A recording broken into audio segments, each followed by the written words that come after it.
السلام علیکم ورحمۃ اللہ وبرکاتہ۔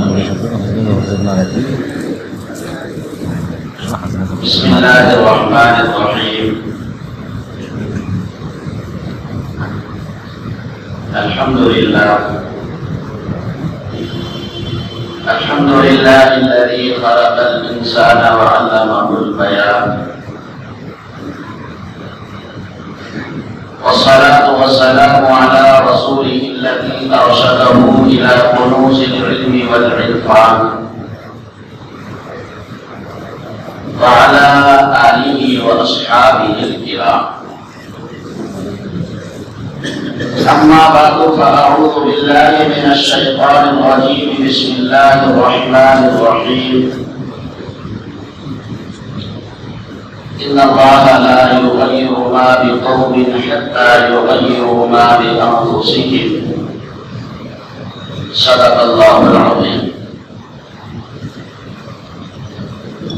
حضور دہر میں آسودگی نہیں ملتی،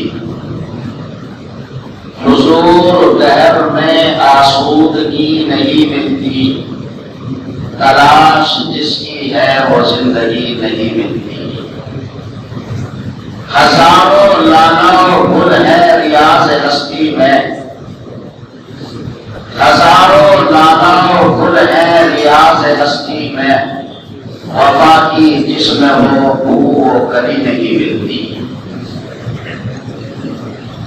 علماء ذوی الاحترام، بزرگان محترم، ملت اسلامیہ کے نوجوانوں و پاسبانوں، امت محمدیہ کے نوشگفتہ پھولوں، آج کا ہمارا یہ یادگار، شاندار، عظیم الشان بامقصد اجلاس اپنی پوری شان و شوکت اور بزرگ و احتشام کے ساتھ چل رہا ہے۔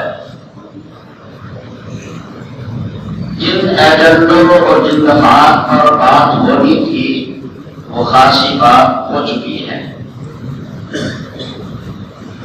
ناظم عمومی حضرت مولانا مفتی شمس الدین صاحب زندہ مظلوم نے آج کے اس پروگرام کے میزبانوں کی درخواست پر دو مختصر سی تقریریں رکھی ہیں۔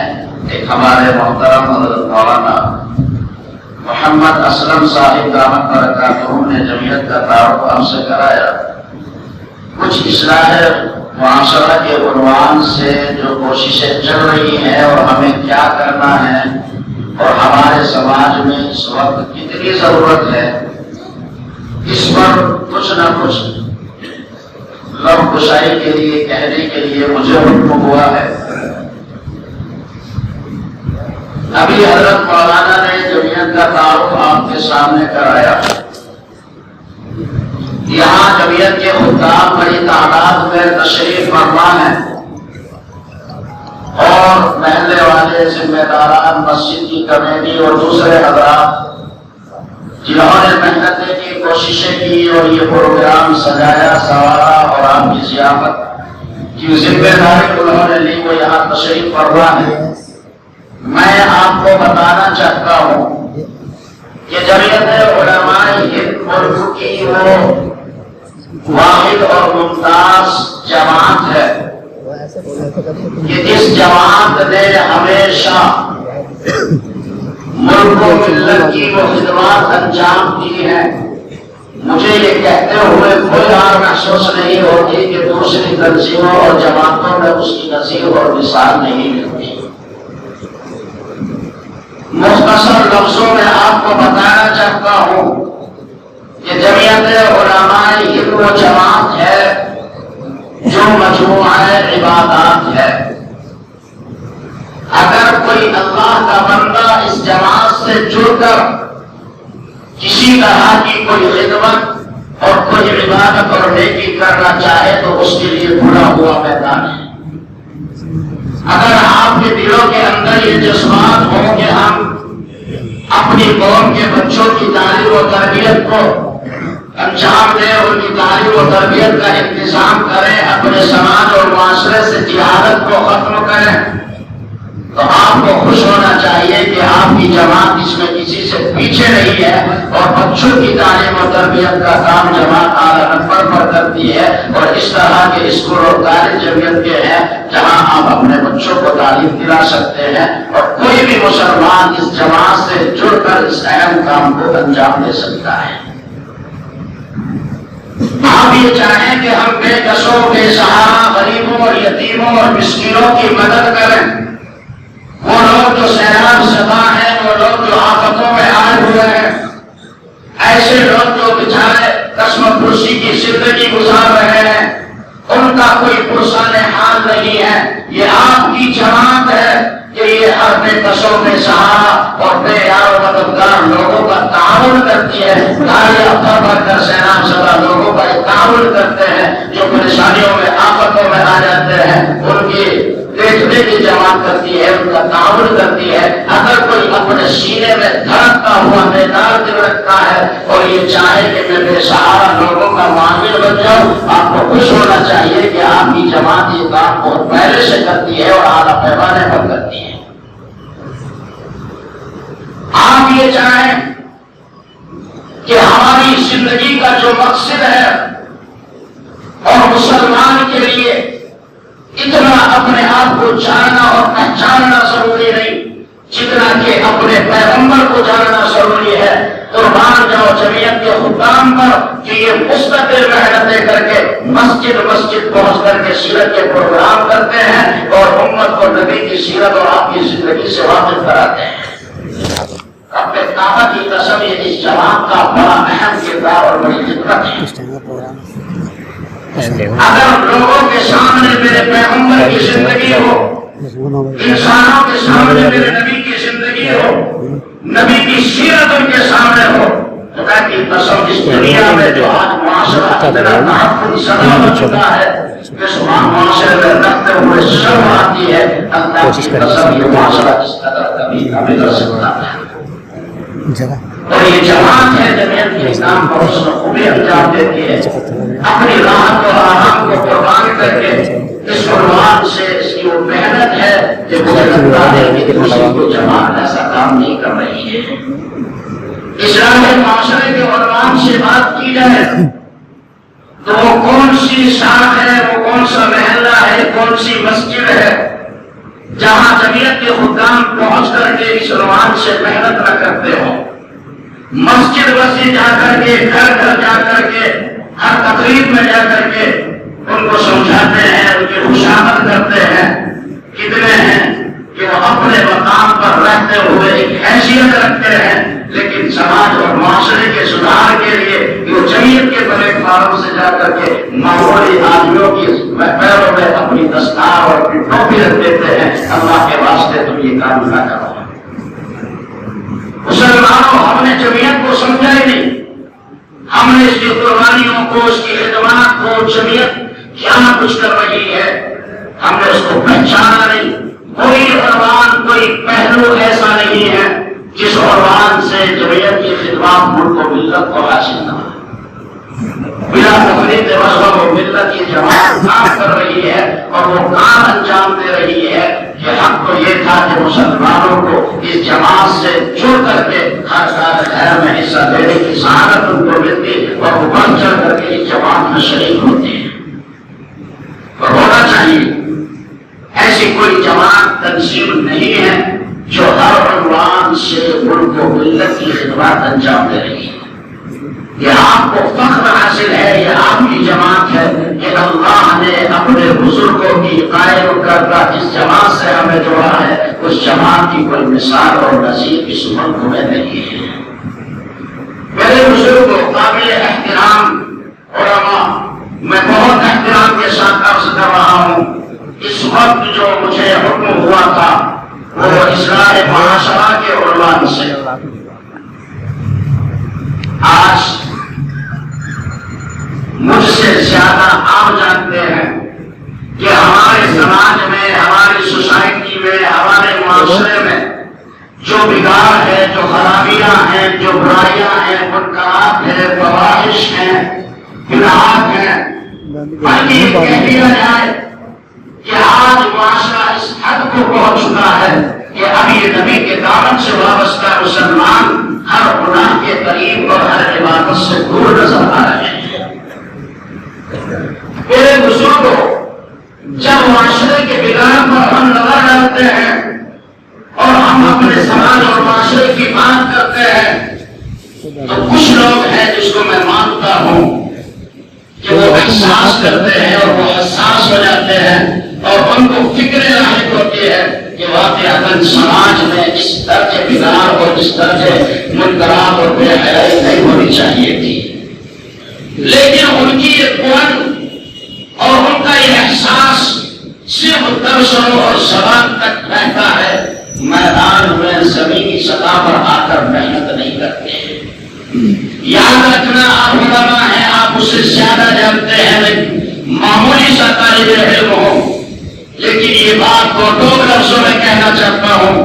اگر کوئی انسان بند کمرے میں بیٹھ کر پوری رات اندھیرا اندھیرا تاریکی تاریکی پکارتا رہے، یاد رکھنا کبھی اندھیرا اور تاریکی پکارنے سے اندھیرا ختم نہیں ہوگا۔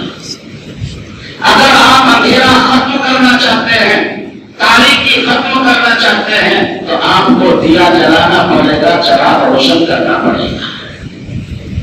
اسی طریقے پر آج ہمارے سماج اور معاشرے میں جو برائیاں ہیں، جو بگاڑ ہے، ہم صرف زبانوں تک لائیں اور اس کا احساس کریں اور وہ معاشرے سے برائیاں اور بے دینی کی تاریکیاں ختم ہو جائیں، ایسا کبھی نہیں ہو سکتا۔ اس کو ختم کرنے کے لیے ہمیں عمل کا چراغ روشن کرنا پڑے گا۔ ہم نے اگر عمل کا چراغ روشن کیا، میں اللہ کے گھر میں بیٹھ کر کہتا ہوں، ہو سکتا ہے کہ ہماری آنے والی نسلیں اس میں عمل کی برتری اور بلب لگا دے، اور اگر ہم صرف زبانوں تک کہتے رہے، مجھے ڈر لگتا ہے کہتے ہوئے، مگر وہ دن دور نہیں ہے کہ نسلوں کو یہ کہنے پر مجبور ہو جائیں گے نسلیں کہ ایک کلمہ تھا جو ہمارے آبا و اجداد کہتے تھے، ہمیں معلوم نہیں وہ کرنا بھی کیا تھا۔ یہ فکر کرنی پڑے گی۔ میں نے مانا کہ اندھیرا بہت گھنا ہے، میں نے مانا کہ اندھیرا بہت گھنا ہے، پر دیا جلانا کہاں بنا ہے۔ ہم جانتے ہیں کہ برائی بہت ہے، ہم جانتے ہیں کہ منکرات اور فواحش بہت ہیں، ہم جانتے ہیں کہ سماج ہر درجے گر چکا ہے، لیکن میرے بزرگوں، ہم اپنے آپ کو مستعد کریں، ہم اپنے آپ کو کھڑا کریں اور ہم عمل کے چراغ روشن کریں۔ اللہ کی قسم اٹھا کر یہ بات کہی جا سکتی ہے کہ وہ اندھیرا ٹکے گا نہیں، انشاءاللہ دور ہو جائے گا۔ کوشش کرنی ہے، جمعیت کے خدام کو آگے بڑھنا ہے، ہم اور مستعدی کے ساتھ اپنے آپ کو میدان میں لائیں اور ہمیں گھر گھر جانا پڑے، مسجد مسجد جانا پڑے، جس میں جس طرح بھی ہم کر سکتے ہیں، ہم دونوں ملت کے ایمان کے تحفظ کے لیے سب کچھ کریں گے۔ اپنا سب کچھ لٹا کر بھی ہم اپنا اپنی قوم کا ایمان بچا لیں گے۔ اللہ کی قسم اس میں ہمارا فائدہ ہے۔ اور اگر ہم نے سب کچھ پا لیا، عزت شہرت مال و دولت اور منصب سب کچھ آ گئے، اور کر کے کہتا ہوں ایمان نسلوں کا چلا گیا، ہمارا ایمان باقی رہا، خدا کی قسم ہم سے زیادہ توتے اور خسارے والا کوئی نہیں ہوگا۔ اس کی فکر ہمیں کرنی ہے۔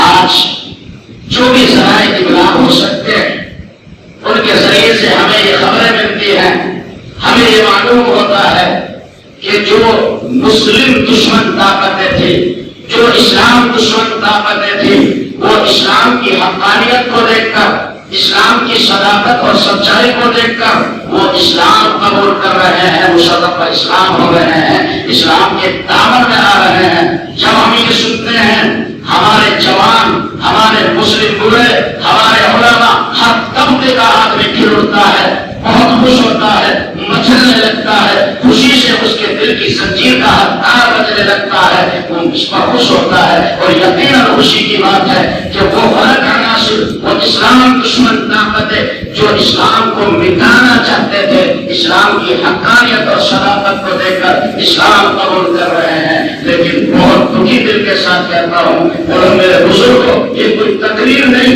یہ میرے دل کا درد ہے، ہمیں اس سے زیادہ رنج میں مبتلا کرنے والی بات، اس سے زیادہ محکوم کرنے والی اور رنجیدہ کرنے والی بات یہ ہے جو پہلے سے مسلمان ہیں وہ ارتداد کا شکار ہو رہے ہیں، وہ مرتد ہوتے چلے جا رہے ہیں۔ ہمیں اس میں زیادہ غور کرنے کی ضرورت ہے۔ ارتداد کی ایک شکل تو یہ ہے کہ ہم نے اپنی بچیوں کو بے پردہ کیا، مارکیٹوں میں، بازاروں میں، جو دیہات کے ہیں، جنگلوں میں، اسکولوں میں، کالجوں میں ہم نے اپنی بچی کو بے پردہ جانے کی اجازت دی۔ مخلوق تعلیم ہم دلاتے ہیں، خوش ہوتا ہے آپ کا مسلمان کہ میری بیٹی اعلیٰ تعلیم حاصل کر رہی ہے۔ نتیجہ یہ ہوا کہ ہماری وہ رفت جگر جو 9 مہینے مسلم ماں کے پیٹ میں رہی، جس نے 2 سال مسلم ماں کی چھاتیوں سے دودھ پیا، جس نے جوانی کے 20 سال ایمان والے گھرانے میں گزارے اور بتائے ہیں، مسلمانوں میں کس طرح کہوں خدا کی قسم کو بچیاں غیر مسلم لڑکوں کے ساتھ فرار ہو رہی ہیں اور حکومت کا سہارا لے کر انہیں کے ساتھ زندگی بسر کر رہی ہے۔ ایک دو نہیں، یہ اپنے ضلع کی ہزاروں کی مثالیں ہیں، ہزاروں کی تعداد ہے جو مسلم بچیاں جا چکی ہیں دوسروں کے ساتھ۔ ایک مرتبہ میں نے بجنور کی جامع مسجد میں چاشی میں بیان کیا، میں نے یہ بات عرض کی، ایک وکیل صاحب کھڑے ہوئے اور کہنے لگے مفتی صاحب آپ درست کہتے ہیں، میں کورٹ میں رہتا ہوں، کچہری میں رہتا ہوں، اب زیادہ تر مقدمات وہ ہوتے ہیں کہ مسلم لڑکیاں ہیں اور مسلم لڑکے ہیں۔ ابھی ایک 15-20 دن پہلی بات ہے، نجیب عباس صاحب آئے میرے پاس، انہوں نے بتایا کہ ہماری بچی ہے اور وہ فلاں مسلم لڑکے کے ساتھ اس کا معاشرہ ہو گیا، اس کو فریفتہ ہو گئی، وہ کسی بھی قیمت پر اس کا ساتھ چھوڑنے کے لیے تیار نہیں۔ ہم سماج اور معاشرے میں کس طرح وہ دکھائیں گے؟ اللہ کی قسم کھا کر کہہ رہا ہوں، وہ ضعیف العمر انسان کا بوڑھا تھا، میرے پیر پکڑنے کے لیے تیار، پیروں میں گر گیا، مفتی صاحب کو تعویذ دے دو، بچی کا پت مل جائے۔ میں نے کہا اللہ کے بندے، پہلی بات تو یہ ہے کہ میں تعویذ کرتا ہوں، میں کرنے والوں کو پسند کرتا ہوں۔ دوسری بات یہ ہے کہ تعویذوں سے مسئلہ حل ہونے والا نہیں ہے۔ جس وقت جگر کو تم نے جوانی کے 10-5 سال غیروں میں بیٹھنے کا موقع دیا، لڑکوں سے بات کرنے کا موقع دیا، بڑے موبائل تم نے ان کو دیے، اس نے سب کچھ اس میں دیکھا اور لڑکے سے اس نے ایک زمانے تک تعلق قائم کیا، اور تم نے شادیوں کو مہنگا کر کے بیٹیوں کی شادیوں کو مؤخر کر دیا۔ یاد رکھنا، اپنوں میں بیٹھ کر کہتا ہوں، جس طرح انسان کو بھوک لگتی ہے، پیاس لگتی ہے، اس کی ضرورت ہوتی ہے، جب بھوک کی وجہ سے بیکار ہوتا ہے انسان گلی سڑی چیز بھی کھانے پر مجبور ہو جاتا ہے، نالیوں کا پانی پینے پر مجبور ہو جاتا ہے۔ اس لیے شادی بھی تمہاری ضرورت ہے، اگر وقت پر نہیں ہوگی تو وہ حرام طریقے سے اس کو پورا کیا جائے گا۔ تم نے جرم کیا، غلطی کی اس لڑکی کے ساتھ، اور تم پیر پکڑ کر تعویذ سے مسئلہ حل کرانا چاہتے ہو، یاد رکھنا یہ تعویذوں سے مسئلہ حل ہونے والا نہیں ہے۔ ہم نے غور کیا، ہم نے اپنے معاشرے کو اپنی ناک کی وجہ سے، اپنی بائی کی وجہ سے کہاں تک پہنچا دیا۔ ہماری شادیوں میں جب تک 10-20 لاکھ روپے کا خرچ نہ ہو جائے ہمیں مزہ نہیں آتا۔ وہ بچی جس کو 3 سال سے 5 سال سے بھوک ستا رہی تھی، شادی کی ضرورت تھی، تم نے اس کے ساتھ ضرور نہیں کیا۔ وہ تیرا بیٹا جس کو ضرورت تھی شادی کی، تم نے صرف اس لیے کہ شاندار رشتہ ابھی نہیں مل رہا ہے جس میں گاڑی مل سکے، تم نے اس بیٹے کے 5 سال بغیر شادی کے گزارے، یا باپ نے اس کے ساتھ ضرور نہیں کیا۔ اگر وہ ناجائز قدم اٹھاتے ہیں، یاد رکھنا اگر وہ مجرم ہے تو ہم کسی طرح اللہ کی قدر سے بچ نہیں سکتے۔ ہماری بیٹیاں جو غیروں کے ساتھ جا رہی ہیں اس میں مجرم اور برابر کے گناہ کے شریک ہم بھی ہیں۔ ہم نے بچیوں کو بے پردہ کیا، ہم نے بچیوں کو مارکیٹ میں، بازاروں میں بے پردہ گھومنے کی اجازت دی۔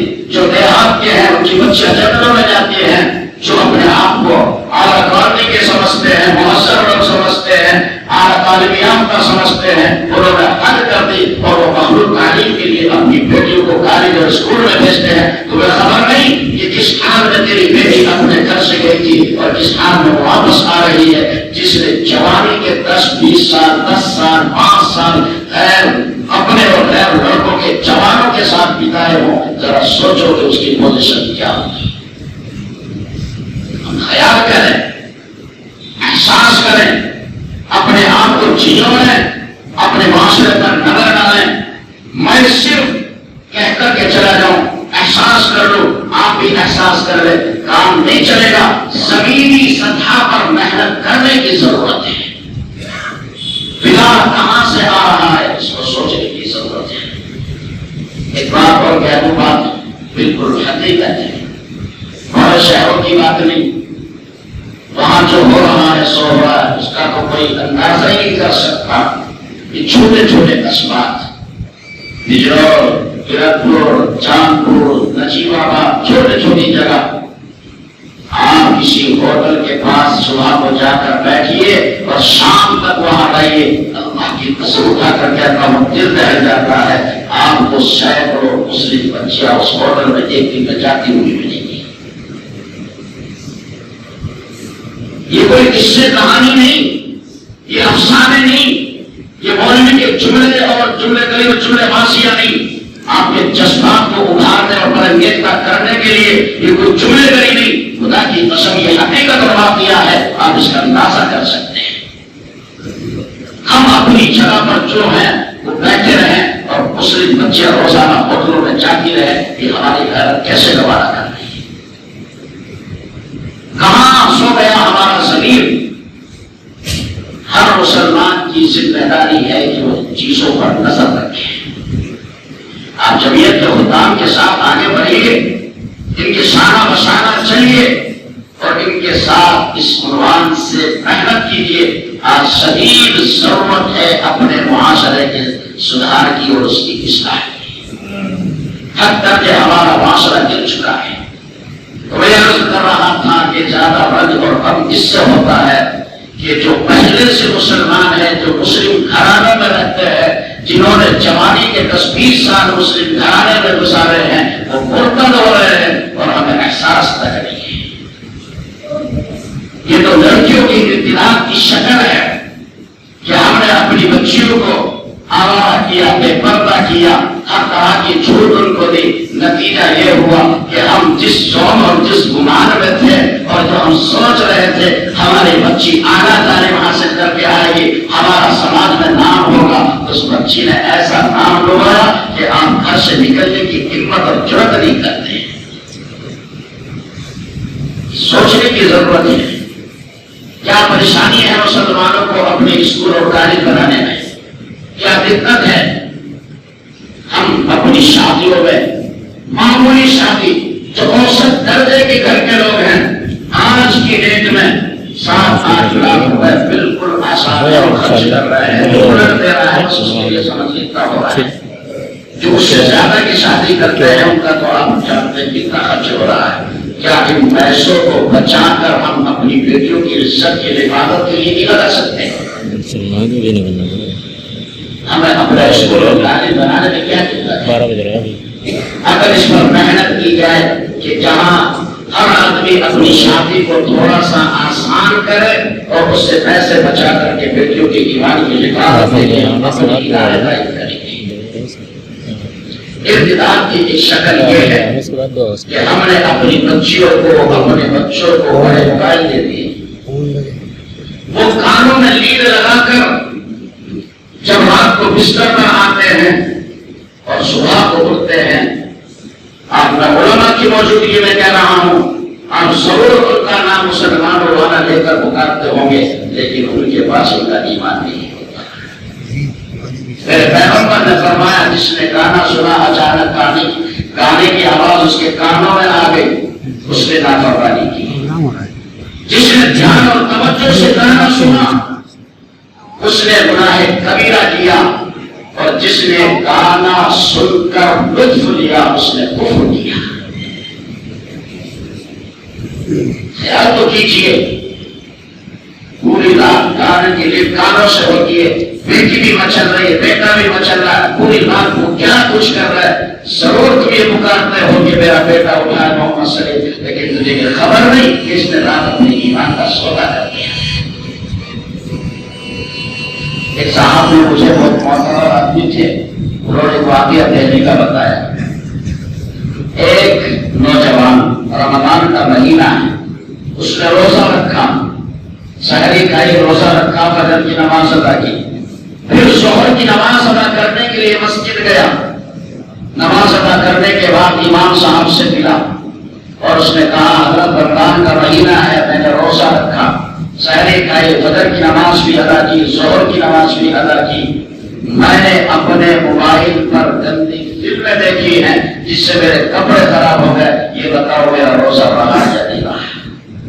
میں آپ سے یہ پوچھنا چاہتا ہوں، روزہ رہا نہیں رہا آپ پوچھیے ہمارے جن علماء سے۔ میں تو یہ کہنا چاہتا ہوں جس نے سحری کھائی، روزہ رکھا، فجر کی نماز ادا کی، ظہر کی نماز ادا کی، امام سے مسئلہ بھی پوچھ رہا ہے، وہ کچھ نہ کچھ دیندار ہے یا نہیں ہے؟ جب اس دیندار کی پوزیشن یہ ہے، سوچو میرے قابل احترام بزرگوں، ہماری وہ نسلیں جو پورے ہفتے مسجد کا دروازہ نہیں چھانتی، وہ اپنی ناخن کی زندگی میں کیا کچھ کر رہے ہوں گے، اس کا اندازہ نہیں کیا جا سکتا۔ اس کی فکر کرنا یہ ہماری اور آپ کی ذمہ داری ہے۔ جمعیت کے خدام کر رہے ہیں، ہم بہت احترام کے ساتھ کہتے ہیں، ہماری طاقت میں ہوتا ہم اپنی دستار کے قدموں میں رکھ کے کہتے اس عنوان سے ابھی اور زیادہ محنت کرنے کی ضرورت ہے، اور ہمیں اپنے ساتھ اپنی مسجد کے نمازیوں کو، اپنی مسجد کے ذمہ داروں کو، محلے کے بااثر لوگوں کو ساتھ میں لے کر کے ہمیں کام کرنے کی ضرورت ہے۔ ہمارا معاشرہ ہر درجے گر چکا ہے۔ آج صرف روزے نماز کی بات نہیں، آج صرف شادیوں میں رسومات اور خرافات کی بات نہیں، آج تو ایمان کے نالے پڑ رہے ہیں، ایمان کے بچانے کی باتیں ہیں۔ آج ایمان داؤں پہ لگ چکا ہے، اس کے لیے محنت کرنے کی ضرورت ہے، اور ہماری جمعیت کا امتیاز ہے، یہ جمعیت کی خصوصیت ہے کہ ان کو اس عنوان سے بہت کچھ کر رہی ہے، اور ہمیں امید ہے کہ انشاءاللہ اس محنت کو بڑھایا جائے گا۔ اور جو یہاں ہمارے جب احباب مسجد کے محلے والے یہاں موجود ہیں، شہر والے، ہم ان سے بھی کہتے ہیں اللہ کے واسطے آپ اپنے علماء کے ساتھ بسانہ چلیے، اور ان کے ساتھ لگ کر کے آپ اس عنوان سے جو کچھ کر سکتے ہیں حق کرتے کرنے کی کوشش کیجیے۔ یہ ہماری پہلی ضرورت ہے کہ ہم اپنی نسلوں کے ایمان کی حفاظت کریں، ان کے ایمان کو بچانے کی کوشش کریں، اور جہاں سے بگاڑ شروع ہو رہا ہے، جو بنیادی چیزیں ہیں ہم اس پر روک لگائیں، کوشش کریں کہ ہمارے اپنے تعلیمی ادارے ہوں، ہماری بچیاں اپنے اداروں میں تعلیم حاصل کریں، آپ اپنے ادارے تعلیم کیجیے، اور کوشش کیجیے کہ پہلی فرصت میں جب ہمارا بچہ بولنے کے قابل ہو تو ہم اس کو کسی دینی ادارے اور مکتب میں لا کر کے بٹھائیں اور ان کو مدرسوں سے جوڑیں۔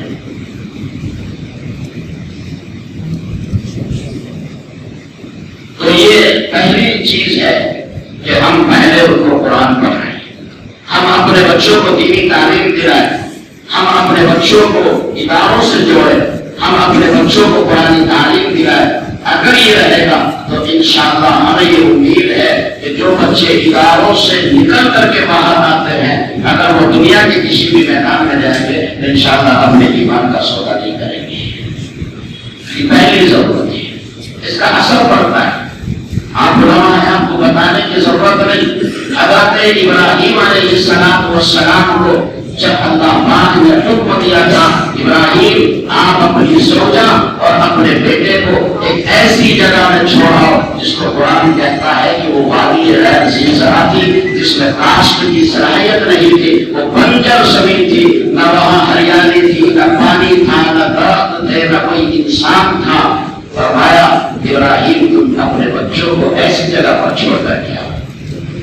حضرت ابراہیم علیہ السلام نے وہاں چھوڑا، اور پھر خدا کا یہ خلیل کہتا ہے ربنا انی اسکنت من ذریتی بواد غیر ذی زرع عند بیتک المحرم، اور پروردگار عالم میں نے اپنی ذریت کو، اپنے بچوں کو تیرے بیت حرام کے پاس آباد کیا ہے، جہاں بیت اللہ کی بنیادیں تھی، میں وہاں چھوڑ کر کے آیا۔ ہم پوچھتے ہیں ابراہیم اللہ نے تمہیں جنگل میں بازار چھوڑنے کا حکم فرمایا تھا، اس ایسے جنگل میں جو وادی غیر سلسلہ ہے، آپ نے جہاں بیت اللہ کی بنیادیں تھی اس جگہ کا انتخاب کیوں کیا؟ حضرت ابراہیم فرماتے ہیں ربنا لیقیموا الصلاۃ، اور دو جہاں کے پروردگار میں نے اپنی اولاد کو تیرے محترم گھر کے پاس اس لیے آباد کیا ہے تاکہ یہ نماز قائم کر سکے۔ ہم اپنی اولاد کو دینی ماحول میں رکھیں گے، دینی اداروں میں رکھیں گے، پہلے ہم ان کو دینی تعلیم دلائیں گے تو ان کا دینی مزاج بنے گا۔ جب تک ہم مسجد مدرسوں سے کٹ کر رہیں گے، یاد رکھنا آپ کا دینی مزاج نہیں بن سکتا ہے۔ حضرت ابراہیم خود وجہ بیان کرتے ہیں کہ میں نے ان بنیادوں کا انتخاب اس لیے کیا ہے کہ تیرے بیت حرام کے پاس، مسجد کے پاس رہیں گے تو نماز قائم کریں گے، نماز پڑھتے رہیں گے۔ اس لیے یہ بھی طے کیجیے کہ پہلی فرصت میں ہمیں اپنے بچوں کو دینی مدرسوں میں اور مکتب میں بھیجنا ہے۔ کوئی بچہ ایسا نہ رہے ہمارے سماج اور معاشرے کا مسلم بچہ جو سب سے پہلے جب وہ پڑھنے کے قابل ہو تو کسی دینی مدرسے میں نہ جائے۔ بگاڑ کی چیز یہ بھی ہے کہ ہمارے بچے بڑے ہو گئے اور ان کو دیکھ کر قرآن پڑھنا بھی نہیں آتا اور ناظرہ بھی پڑھنا نہیں جانتے، اردو پڑھنا نہیں جانتے۔ عربی میں دین کی کتابیں تو کیا پڑھیں گے؟ آج مسلم سماج کے بچوں کو اردو تک نہیں آتا ہے، جب وہ اردو بھی نہیں پڑھیں گے تو دین کو سمجھیں گے کیا؟ آج شریعت کا بہت سارا حصہ اردو میں منتقل ہو چکا ہے۔ کم از کم اتنا تو کیجیے کہ اپنی نسلوں کو اردو پڑھنا سکھا دو۔ جو ہمارے علماء نے لکھا ہے، جو مضامین اسلامی شائع ہوتے ہیں، کم از کم وہ بچے پڑھیں گے تو ان کی زندگی میں سدھار آئے گا۔ اور ہم اپنی بیٹیوں پر خاص نظر رکھیں۔ بات تو بہت کچھ کہا جا سکتا تھا لیکن وقت کی تنگی ہے، کبھی پھر آیا اور آپ نے دعوت دی تو انشاءاللہ اس عنوان سے بات کی جائے گی۔